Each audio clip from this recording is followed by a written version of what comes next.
Hello world, welcome back to another video. आज हम बात करने जा रहे हैं 23 टेक्नोलॉजीज टू लर्न फॉर 2023। तो आपके पास एक रोड मैप होना चाहिए कि आपको क्या करना है एक साल में। हो सकता है आप में से कुछ लोगों को पहले से कुछ चीज़ें आती हो जो मैं बताने जा रहा हूं, बट अगर आपको आती हैं तो बहुत अच्छी बात है। अगर आपको नहीं आती हैं तो आप सीखना शुरू कर दीजिए, बिकॉज कभी भी लेट नहीं होता है कुछ सीखने के लिए। तो जो मैं बताने जा रहा हूं, अगर आपको वो हेल्पफुल लगता है तो आप इस वीडियो को अपने दोस्तों के साथ शेयर कर दीजिए, अपने कॉलेज के ग्रुप में शेयर कर दीजिए, स्कूल के ग्रुप में शेयर कर दीजिए, ताकि आपके दोस्त भी सीख सकें, जान सकें कि क्या उन्हें सीखना है, क्या सीखना चाहिए। और जो मैं बताने जा रहा हूँ ये सबको सीखना चाहिए, ठीक है। तो हो सकता है आप इनमें से सब ना सीखें, बट सब एक्सप्लोर करके ज़रूर देखें। उसमें से एक दो चीज़ें आपको पसंद आएगी, जो सबसे ज़्यादा पसंद आए उसको आप मास्टर कीजिए, ठीक है। तो चलिए स्टार्ट करते हैं ये वीडियो बिना किसी देरी के। तो सबसे पहले हम स्टार्ट करते हैं बिगिनर्स के लिए। तो अगर आपको कुछ नहीं आता है या बहुत लिमिटेड नॉलेज है, बट आप सीखना चाहते हैं एक प्रोग्रामिंग लैंग्वेज स्क्रैच से, तो फिर मैं रेकमेंड करूँगा C++ या फिर जावा। तो अगर आप C सीखते हैं तो आपको C++ भी सीखना चाहिए, ठीक है। या फिर आप डायरेक्टली C++ भी सीख सकते हैं, बिकॉज C और C++ आपको मेमोरी मैनेज कैसे करना है वो सिखा देंगी, और जावा जो है वो आपको ऑब्जेक्ट ओरिएंटेड प्रोग्रामिंग एकदम अच्छे से सिखा देगा। बिकॉज C++ में आपको मेमोरी खुद मैनेज करनी पड़ती है और जावा पूरी ऑब्जेक्ट ओरिएंटेड प्रोग्रामिंग है। तो अगर आप ये तीनों भी सीख लेते हैं तो कोई प्रॉब्लम नहीं है, बिकॉज तीनों ही बहुत इंपॉर्टेंट है। और जब आप ये तीनों सीख लेते हैं या इनमें से कोई भी सीख लेते हैं तो फिर आपको DSA करना है, डेटा स्ट्रक्चर्स एंड एल्गोरिदम्स, ठीक है। तो नंबर 1 पे हो गई हमारी प्रोग्रामिंग लैंग्वेज, नंबर 2 पे हो गई हमारी डेटा स्ट्रक्चर्स एंड एल्गोरिदम्स। आपको ये ज़रूर सीखना चाहिए, बिकॉज आपको ये बताता है कि जो आपके पास कॉमन प्रॉब्लम्स आएंगी उनको सॉल्व कैसे करना है। जैसे अगर आपके पास बहुत सारी चीज़ें दी हुई हैं एक ही टाइप की, तो आप उसको एक डेटा स्ट्रक्चर में स्टोर कर सकते हैं एरे बोल के, ठीक है। इसी तरीके से आपके पास बहुत सारी डेटा स्ट्रक्चर्स होती हैं, जैसे कि एरे, लिंक लिस्ट, ग्राफ और भी बहुत कुछ, ट्रीज वगैरह, ठीक है। तो आप उसको स्टोर कर सकते हैं उनमें, डेटा को डेटा स्ट्रक्चर्स में स्टोर कर सकते हैं और एल्गोरिदम्स लगा के एफिशिएंटली उन पे कैलकुलेशंस कर सकते हैं। अगर आप पूरा एडवांस्ड DSA भी नहीं करते हैं तो मैं बोलूँगा आप एटलीस्ट इंटरमीडिएट स्टेज तक पहुँचे, बिकॉज वो आपको बहुत कुछ सिखा देगा और आपकी जो प्रॉब्लम सॉल्विंग स्किल्स है वो बहुत आगे चली जाएंगी, और ये बहुत आपको काम देगा, चाहे आप जो कर रहे हो, वेब कर रहे हो, एंड्रॉयड कर रहे हो, मशीन लर्निंग, जो भी आप कर रहे हो, आपको ये बहुत काम देगा। और हाँ, मशीन लर्निंग के लिए मैथ्स भी ज़रूरी है, तो आप थोड़ा देख के अपनी फील्ड चुनिएगा। मैं डिमोटिवेट नहीं कर रहा हूँ, बस बोल रहा हूँ, ठीक है। ये हो गई हमारी दो चीज़ें। अगली चीज़ पे बढ़ते हैं, बेसिक्स ऑफ वेब। अब अगर आप बिगिनर टू इंटरमीडिएट के बीच में कहीं लाई करते हैं तो अब आप वेब में जा सकते हैं, ठीक है। बट मैं रेकमेंड करूँगा कि एटलीस्ट लैंग्वेज पूरी कर लीजिए। लैंग्वेज और DSA करने के बाद आप वेब में जाइए तो आपको बहुत सुविधा होगी। तो वेब में आपको 3 चीज़ें करनी है सबसे पहले फ्रंट एंड के लिए, और मैं बोलूँगा अगर आप वेब कर रहे हैं तो सबसे पहले फ्रंट एंड करिए, बिकॉज आपको दिखता है स्क्रीन पे कि आप क्या चेंजेस कर रहे हैं। बिकॉज बैक एंड में आपको नहीं दिखता है कि आप क्या चेंजेस कर रहे हैं, वो रेस्पॉन्सेस में दिखता है। तो वो छोटी मोटी चेंजेस देख के बिगिनर्स बहुत मतलब डीमोटिवेट हो जाते हैं कि यार मैं इतना कोड लिख रहा हूँ बट इतना छोटा सा चेंज हो रहा है। तो वैसा कोई बात नहीं है, जो आप कर रहे हैं मीनिंगफुल काम कर रहे हैं और जो आपका आउटपुट आ रहा है वो मीनिंगफुल है। बस ये है कि आपको ज़्यादा आउटपुट दिख नहीं रहा है, ज़्यादा चेंजेस नहीं दिख रहे हैं, तो आपको थोड़ा डीमोटिवेटिंग लग रहा होगा। तो फ्रंट एंड के लिए आप करिए HTML, CSS एंड जावास्क्रिप्ट, ठीक है। ये हो गई हमारी थर्ड टेक्नोलॉजी। आप ये कर लेंगे तो आप बेसिक रेस्पॉन्सिव वेबसाइट्स बना सकते हैं, और जावास्क्रिप्ट से आप उनमें फंक्शनैलिटीज़ डाल सकते हैं, जैसे कुछ कैलकुलेट करना हो गया, हाँ, डायनामिकली आपके पेज का कंटेंट चेंज करना हो गया, ठीक है। तो आप ये सब कर सकते हैं जावास्क्रिप्ट की मदद से। और HTML, CSS तो आप जानते ही हैं मार्कअप लैंग्वेज है, प्रोग्रामिंग लैंग्वेज नहीं है। जावास्क्रिप्ट है प्रोग्रामिंग लैंग्वेज, ठीक है। तो ऐसा मत बोलिएगा कि HTML प्रोग्रामिंग लैंग्वेज है या CSS प्रोग्रामिंग लैंग्वेज है, नहीं, वो मार्कअप लैंग्वेज है दोनों, ठीक है। तो ये हो गई हमारी 3 चीज़ें। इनको आप सीखने के बाद बेसिक प्रोजेक्ट्स बना सकते हैं, जैसे अपनी एक पोर्टफोलियो वेबसाइट हो गई, ठीक है। और कोई बिजनेस का होम पेज बना सकते हैं, कॉन्टैक्ट पेज बना सकते हैं। हाँ, कॉन्टैक्ट फॉर्म सबमिट नहीं हो पाएगा इन तीनों से, बिकॉज उसके लिए आपको बैकएंड चाहिए, ठीक है। अब ये तीनों चीज़ सीखने के बाद आते हैं चौथी चीज़ पे, जो कि है एक जावास्क्रिप्ट फ्रंट एंड फ्रेमवर्क, ठीक है। अब ये क्या होता है, जैसे अगर आप कोई भी वेबसाइट के लिए जावास्क्रिप्ट लिख रहे हैं तो वो बहुत बड़ी हो जाएगी, उसको मैनेज करना बहुत मुश्किल हो जाएगा। और अगर आप एक फ्रेमवर्क यूज़ करते हैं तो वो जो फ्रेमवर्क है आपको फोर्स करता है एक पर्टिकुलर तरीके से अपना कोड लिखने के लिए, और जब आप उस तरीके से लिखते हैं तो आपका जो कोड है वो बहुत मैनेजेबल हो जाता है। और मैनेजेबल होने के बाद आप उसको ईजिली मैनेज कर सकते हैं, आप उनमें चेंजेस कर सकते हैं, पुरानी चेंजेस मतलब नए फीचर्स ऐड कर सकते हैं बेसिकली, और उसको डीबग करना बहुत इजी हो जाता है। और हाँ, आपको हो सकता है अगर आप बड़े प्रोजेक्ट्स लिख रहे हो तो थोड़ा कम कोड लिखना पड़े as compared to vanilla JavaScript. ठीक है, वनीला जावास्क्रिप्ट मतलब जो कि हम नॉर्मल लिखते नहीं हैं, डॉक्यूमेंट डॉट गेट मतलब खुद से डॉम मैनेज करते हैं, खुद से सब कुछ लिखते हैं, वो हो गया वनीला जावास्क्रिप्ट जो एकदम बेसिक जावास्क्रिप्ट है बिना किसी लाइब्रेरी के, वो हो गई हमारी वनीला। ठीक है, अब आप कोई भी फ्रेमवर्क यूज़ कर रहे हैं तो 3 मार्केट में पॉपुलर जावास्क्रिप्ट के फ्रंट एंड फ्रेमवर्क हैं, रिएक्ट, एंगुलर और व्यू। तो इन तीनों में से आपको क्या करना चाहिए, मैं बोलूँगा अगर आप इन तीनों में से कभी कुछ नहीं किया है तो रिएक्ट करिए, बिगिनर्स के लिए परफेक्ट है। एंगुलर थोड़ा सा एडवांस्ड हो जाता है और व्यू जो है वो थोड़ा लाइट वेट हो जाता है। तो अगर आप बहुत छोटे प्रोजेक्ट्स बना रहे हैं तो फिर व्यू यूज़ करिए, अगर आप थोड़े नहीं मतलब अगर आप एडवांस्ड प्रोजेक्ट्स बना रहे हैं तो एंगुलर पे जाइए, और अगर आप इंटरमीडिएट प्रोजेक्ट्स बना रहे हैं या इवन बड़े प्रोजेक्ट्स के लिए रिएक्ट बहुत अच्छा होता है, और बिगिनर्स के सीखने के लिए तो रिएक्ट परफेक्ट होता है, आपको बहुत कुछ सिखा देगा, बिल्कुल जावास्क्रिप्ट जैसा ही है, बस थोड़ा सा एक्स्ट्रा सीखना पड़ता है आपको, बट आप एक बार सीख लेंगे तो फिर आपको जावास्क्रिप्ट लिखने का मन नहीं करेगा। आप मतलब रिएक्ट में भी जावास्क्रिप्ट ही लिख रहे हैं, वनीला जावास्क्रिप्ट लिखने का मन नहीं करेगा सिर्फ। और रिएक्ट आपके लिए डॉम बहुत इजीली मैनिपुलेट कर देता है, स्टेट से आप बहुत इजीली डेटा मैनेज कर सकते हैं, आप इजीली कंपोनेंट्स में ब्रेक डाउन कर सकते हैं हर चीज़ को, और आपको बहुत सुविधा होगा। तो अगर आप बिगिनर हैं या कभी कुछ नहीं सीखा है तो रिएक्ट सीखिए, अगर आप थोड़ा बहुत जानते हैं वेब के बारे में कैसे काम करता है, थोड़े एडवांस्ड या इंटरमीडिएट भी हैं तो एंगुलर पे जा सकते हैं। अब इसके बाद बात करते हैं ये लाइब्रेरी या फ्रेमवर्क सीख के आप कर क्या सकते हैं। आप, मैं बोलूँगा बेसिक कोई प्रोजेक्ट बनाइए, जैसे कोई छोटा मोटा गेम बना सकते हैं, जैसे मेरे ही चैनल पे एक गेम की पूरी प्लेलिस्ट है, वो आप देख सकते हैं, आपको यहाँ ऊपर मिल जाएगा उसका लिंक। और अब जब आप ये फ्रेमवर्क सीख चुके हैं तो आप बड़ी वेबसाइट्स के क्लोन बना सकते हैं, जैसे फेसबुक, इंस्टाग्राम, यूट्यूब, इन सब के आप क्लोन बना सकते हैं। आप डमी डेटा दिखाइए, एक पेज से दूसरी पेज में नेविगेशन दिखाइए, ठीक है, कहीं पे क्लिक करने पे कुछ छोटे मोटे एनिमेशंस दिखा सकते हैं आप, हाँ, या फिर कोई भी चेंजेस दिखा सकते हैं, बिकॉज इन फ्रेमवर्क्स की वजह से आप पेज को बहुत ईजिली मैनेज कर सकते हैं। तो आप ऐसा नेविगेशन दिखाइए, एनिमेशन दिखाइए, ऐसे करने से आपका जो पोर्टफोलियो है उसमें बहुत अच्छे अच्छे प्रोजेक्ट्स ऐड हो जाएंगे। ठीक है, तो ये थी हमारी चौथी चीज़। अब पांचवी चीज़ पे चलते हैं। जब आप ये सब सीख चुके हैं तो अब आप हर प्रोजेक्ट के लिए अपनी CSS स्क्रैच से तो लिखेंगे नहीं, तो इसके लिए आप कोई CSS का फ्रेमवर्क सीखिए, जैसे कि टेलविंड CSS, बूटस्ट्रैप या मटेरियल UI। ठीक है, आप जावास्क्रिप्ट फ्रेमवर्क सीखने से पहले भी ये सीख सकते हैं। 4 और 5 जो चीज़ें मैंने बताई है उनको आप स्विच भी कर सकते हैं। अगर आप ये चीज़ें सीख लेते हैं तो आप फ्रंट एंड के एकदम मास्टर हो जाएंगे। ठीक है, और अब फ्रंट एंड में आपको कोई नहीं हरा सकता है, बट हाँ, आपको रेगुलरली थोड़ा कोड करना पड़ेगा, प्रैक्टिस करना पड़ेगा, ताकि आप पुरानी चीज़ें भूल ना जाएं। आपको पुरानी चीज़ें याद रहनी चाहिए, और ये कोड करना एक हैबिट होती है। तो अगर आप एक दिन 10 घंटे कोड करें और फिर 10 दिन बिल्कुल कोड ना लिखें तो वो अच्छा नहीं है। इससे अच्छा है कि आप 10 दिन 1-1 घंटे कोड लिखें, या 1 घंटे अगर नहीं भी लिखें तो आधे घंटे कम से कम लिखिए। नेक्स्ट हम बढ़ते हैं बैकएंड की तरफ। तो 6th हमारी टेक्नोलॉजी बैकएंड में आती है, वो है Node.js। अब अगर आप जावास्क्रिप्ट से ही सब कुछ करते आ रहे हैं तो Node.js सीखिए। और 7th हमारी टेक्नोलॉजी हो गई पाइथन और Django। ठीक है, तो पाइथन और Django दोनों एक ही लैंग्वेज में है। पाइथन में Django लिखा हुआ है और Node.js में हम एक्सप्रेस फ्रेमवर्क यूज़ करते हैं। तो 7 हो गया हमारा Node.js प्लस एक्सप्रेस, 8 हो गया हमारा पाइथन प्लस Django।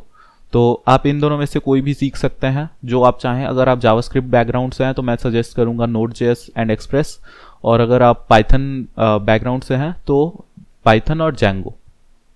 ठीक है, तो अगर आप इन दोनों में से कोई भी एक सीख लेते हैं तो आप बैकएंड भी सीख लेंगे। और हाँ, बैकएंड के लिए आपको डेटाबेस भी आना चाहिए, तो वो भी मैं अभी बताऊंगा कि आपको क्या सीखना है। तो अगर आप चाहें तो पाइथन सीखिए या Node.js सीखिए। अब इन दोनों में से कोई भी अगर आप एक सीख लेते हैं डेटाबेस के साथ, तो आप अपनी एक फुल स्टैक ऐप बना सकते हैं। कैसे? बिकॉज आपने बैकएंड बना लिया Node.js या पाइथन में, और अपनी फ्रंट एंड जो मैंने अभी पहले बताया, अगर आपने फ्रंट एंड नहीं भी सीखा है तो आप वो सीख के अपनी ऐप्स बना सकते हैं और फ्रंट एंड और बैक एंड दोनों को कनेक्ट कर देंगे, तो फिर आपकी एक फुल स्टैक ऐप बन जाएगी और आपके पोर्टफोलियो में ये बहुत अच्छी लगेगी। तो मैं ये रेकमेंड करता हूँ कि आप पहले फ्रंट एंड सीखिए, फिर बैक एंड सीखिए, फिर दोनों को कनेक्ट कर दीजिए। ऐसा करने से आपकी एक ऐप रेडी हो जाएगी, जो कि आप चाहें तो डिप्लॉय भी कर सकते हैं क्लाउड पे। तो डिप्लॉयमेंट के बारे में भी मैं कभी बात कर दूंगा कि कैसे डिप्लॉय करना पड़ता है। और हाँ, अगर आप बैकएंड सीख रहे हैं, मतलब Node.js सीख रहे हैं या पाइथन सीख रहे हैं Django के लिए, तो Django और Node.js का एक टेम्पलेटिंग इंजन भी होता है, जो कि आप बिना REST API के HTML रिटर्न कर सकते हैं। ठीक है, जो मैंने अभी बताया वो REST API के लिए बता रहा था। Node.js और Express से आप REST API बना सकते हैं, जो कि आप अपने क्लाइंट से कॉल करके डेटा एक्सचेंज कर सकते हैं एक दूसरे के बीच। तो REST API से दो ऐप्स के बीच में कम्युनिकेशन बहुत इजीली हो जाता है। और अगर आप चाहते हैं कि आप REST API ना बनाएं, तो फिर आप दोनों में से जो भी कर रहे हो उसके टेम्पलेट इंजन को सीख लीजिए। उससे आप फुल स्टैक वेबसाइट बना सकते हैं बिना फ्रंट एंड और बैक एंड खुद से लिखे। ठीक है, तो आप ऐसा भी कर सकते हैं। तो अब आप ये टेक्नोलॉजी सीख के, बैक एंड टेक्नोलॉजी सीख के क्या बना सकते हैं? आप कॉन्टैक्ट या फीडबैक फॉर्म सबमिट करा सकते हैं, ऑथेंटिकेशन बना सकते हैं कि नए यूज़र्स आके साइन अप करें, जो एग्जिस्टिंग यूज़र्स हैं वो आके लॉग इन करें या फिर लॉग आउट करें, आप ऐसा बना सकते हैं। या फिर कोई भी आप जो भी आपका फेवरेट सोशल मीडिया हो या कोई भी वेबसाइट हो, उसका आप क्लोन बना सकते हैं, मतलब बैकएंड का क्लोन बना सकते हैं। जैसे कि आप सोचिए यूट्यूब का बैकएंड कैसे काम कर रहा होगा। अभी आप ये वीडियो यूट्यूब पे ही देख रहे हैं, तो कैसे काम कर रहा होगा? हर वीडियो का कुछ डेटा होगा, और वैसे ही वो जो डेटा है उसको मैप हम करेंगे कैसे, एक उसका ऑब्जेक्ट बना के या क्लास बना के। ठीक है, तो बेसिकली क्लास का ऑब्जेक्ट बना के, तो इस तरीके से काम करता है। और अलग अलग पेजेस पे नेविगेट करा सकते हैं आप यूज़र को। वो एक्चुअली फ्रंट एंड का काम हो जाएगा, बैक एंड का काम अलग होगा। वीडियो का डेटा स्टोर करके रखना, कितना लाइक आया वीडियो में, कितने कमेंट्स आए, ये सब स्टोर करके रखना। दोनों को कनेक्ट कर देंगे तो आप तो फुल स्टैक वेबसाइट बन जाएगी, और ये बहुत अच्छी लगेगी देखने में। आप पूरा YouTube का क्लोन बना के आप खुद का YouTube बना सकते हैं। हाँ, बस ये है कि अकेले इतना बनाना थोड़ा मुश्किल हो जाएगा, बट हाँ पॉसिबल है। अब आते हैं हम हमारी 8th टेक्नोलॉजी पे, जो कि है हमारा फायरबेस। ठीक है, तो फायरबेस क्या है? ये गूगल की एक सर्विस है, और आप यहाँ पे जावास्क्रिप्ट लिख सकते हैं, जो कि गूगल के सर्वर्स पे एग्जीक्यूट करेगी। बेसिकली आपको पूरा ऐप खुद से नहीं लिखना पड़ेगा। फायरबेस आपको कुछ चीज़ें पहले से देता है, उस पे आप खुद का एड ऑन्स कर सकते हैं। तो खुद की चीज़ें आप उस पे लगा सकते हैं, डेटा स्टोर कर सकते हैं, रिट्रीव कर सकते हैं, चेंज कर सकते हैं, डिलीट कर सकते हैं। ठीक है, तो ऐसा करके आप एक पूरा बैकएंड बना सकते हैं अपने ऐप के लिए, वेबसाइट के लिए, और अपना जो ऐप या वेबसाइट है उसको दूसरी जगह बना के रख सकते हैं। अब हमारी 9th टेक्नोलॉजी हो गई Django without the rest framework. ठीक है, बिना रेस्ट फ्रेमवर्क के Django टेम्पलेट इंजन के साथ। और 10th टेक्नोलॉजी हमारी हो गई Node.js with the EJS templating engine. ठीक है, तो Node.js से भी हम रेस्ट API हटा देते हैं और टेम्पलेटिंग इंजन ला देते हैं। तो टेम्पलेट इंजन आप यूज़ करके बिना अपनी फ्रंट एंड और बैक एंड को अलग अलग लिखे आप दोनों को एक साथ काम करा सकते हैं। बस ये है कि हर बार पेज रीलोड होगा। अगर आप फ्रंट एंड में कोई जावास्क्रिप्ट का फ्रेमवर्क यूज़ करते, रिएक्ट या एंगुलर जैसा, तो फिर आपका पेज नहीं रीलोड होता। बस ये है कि आपको एक अच्छा खासा बैकएंड लिखना पड़ता। अब हम आ जाते हैं डेटाबेसेस में। तो डेटाबेस सीखना बहुत ज़रूरी है, और डेटाबेस में आप दो तरीके के डेटाबेस सीख सकते हैं, या तो रिलेशनल या तो नॉन रिलेशनल। ठीक है, तो अब रिलेशनल डेटाबेसेस में आप या तो SQL सीखिए या तो पोस्टग्रेस सीखिए। ये दोनों सीख सकते हैं। अभी दो ठो मोस्ट पॉपुलर है। SQL एक्चुअली एवरग्रीन है, आप कभी भी सीखिए, आपको हमेशा काम देगा। और पोस्टग्रेस अभी पॉपुलर चल रहा है रिलेशनल में, तो वो भी आप सीख सकते हैं।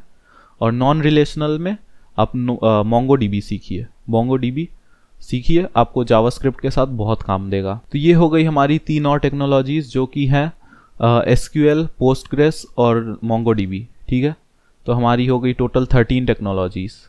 अब हम बात करते हैं 14 टेक्नोलॉजी, जो कि हम आ जाते हैं एंड्रॉयड के ऊपर।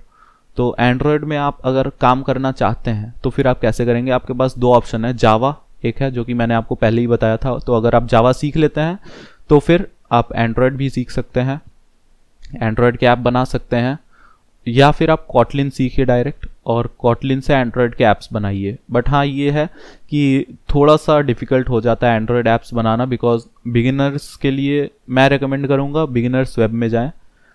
और जो फिर भी अगर आप एंड्रॉयड ऐप बनाना चाहते हैं तो ज़रूर आइए, यू आर मोस्ट वेलकम, ठीक है।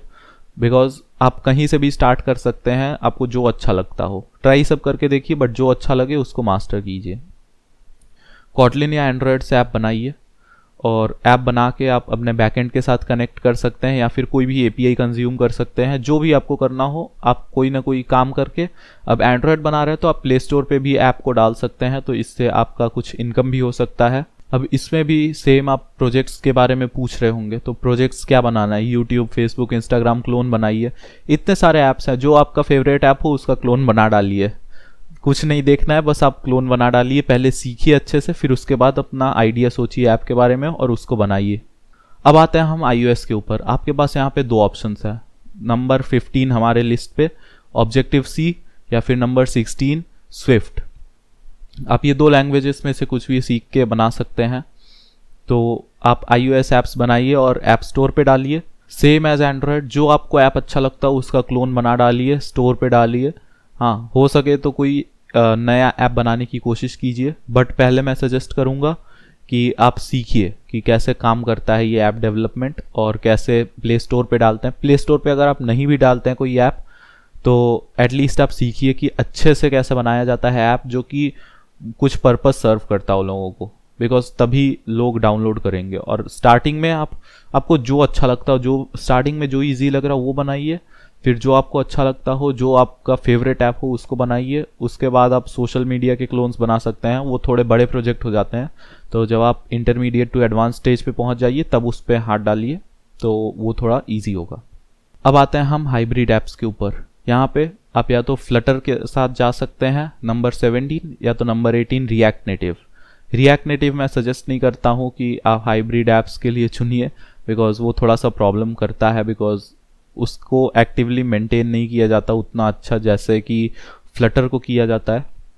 तो मैं सजेस्ट करूँगा आप फ्लटर सीखिए, बट अगर आप चाहें तो रिएक्ट नेटिव भी सीख सकते हैं।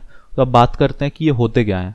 अगर आपको ऐप्स बनाना है तो आपको एंड्रॉयड और iOS के लिए अलग अलग ऐप्स नहीं बनाना पड़ेगा। आप एक ही कोड लिख रहे हैं और वो जो एक कोड बेस है वो आपको दो तरह से कंपाइल करके प्रोग्राम दे देगा। एक आपको APK दे देगा और एक एप्पल के लिए, iOS के लिए जो भी होता है वो दे देगा।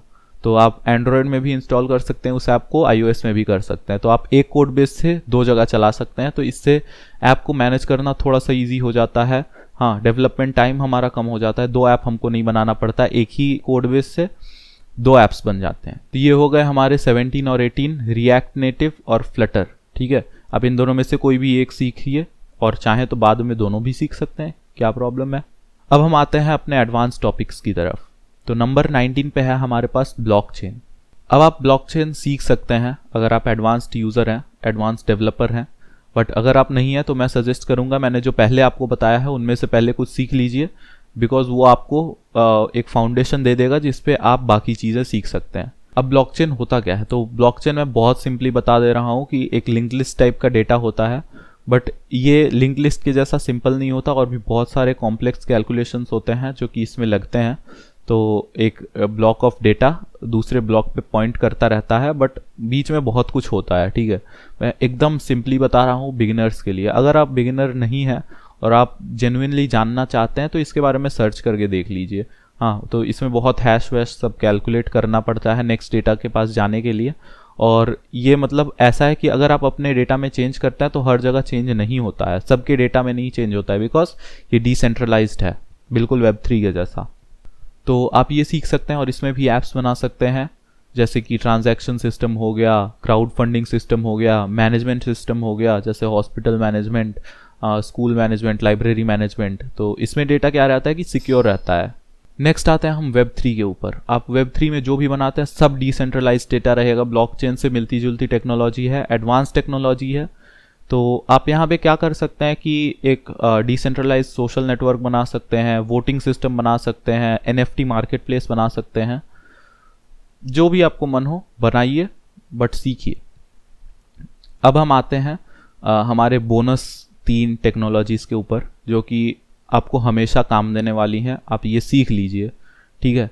सबसे पहली है git and GitHub, number 21 git and GitHub. अब ये सीख लीजिए, आपको हमेशा काम देगी जब भी आप कुछ भी डेवलप कर रहे हो। आपको ये वर्जन कंट्रोल करने में मदद करती है। आप अपने कोड के अलग अलग वर्जन स्टोर करके रख सकते हैं। आप देख सकते हैं क्या चेंजेस हैं कोड में। अगर आपके पास कुछ गड़बड़ी हो जाती है तो आप पिछले वर्जन में जा सकते हैं, पुराने वर्जन में जा सकते हैं। अगर आप कोई नई चेंजेस करते हैं तो नया वर्जन रिलीज़ कर सकते हैं। तो इसमें बहुत काम देता है, ठीक है। Number 21 git and GitHub. अब हम आते हैं अगले नंबर 22 पे, डेटा साइंस। डेटा साइंस भी अभी बहुत इंक्रीज हो गई है डेटा साइंटिस्ट्स की। आप चाहें तो सीख सकते हैं, और इसके लिए आपको या तो पाइथन सीखना पड़ेगा या तो आर सीखना पड़ेगा। एक प्रोग्रामिंग लैंग्वेज है आर, तो आप इसको सीख सकते हैं। डेटा कैसे हम रिप्रेजेंट करते हैं, डेटा को कैसे हैंडल किया जाता है, क्या ऑपरेशंस करते हैं, ये सब आप सीख सकते हैं और आप डेटा साइंटिस्ट का फिर काम कर सकते हैं।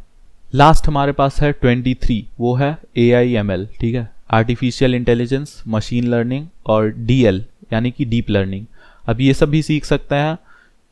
सीखना देखिए बेसिक्स तो इजी है, पाइथन आपको आना चाहिए सीखने के लिए।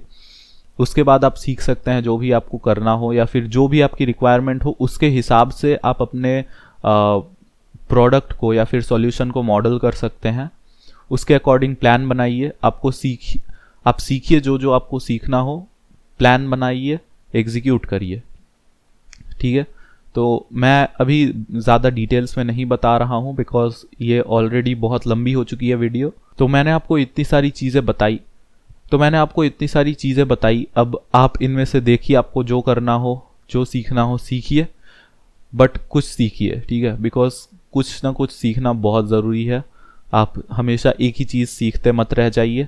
एक चीज़ सीखिए, प्रोजेक्ट्स बनाइए, दूसरी चीज़ सीखिए, रिवाइज करिए। ऐसे करते करते आपको जो अच्छा लगता हो वो बहुत अच्छे से सीख लीजिए, ठीक है। तो मुझे उम्मीद है कि ये वीडियो आपको अच्छी लगी होगी। अगर अच्छी लगी हो तो इस वीडियो को अपने दोस्तों के साथ शेयर कर दीजिए, लाइक कर दीजिए, कमेंट करके पूछिए अगर आपका कोई भी डाउट हो, मैं ज़रूर क्लियर करने की कोशिश करूँगा।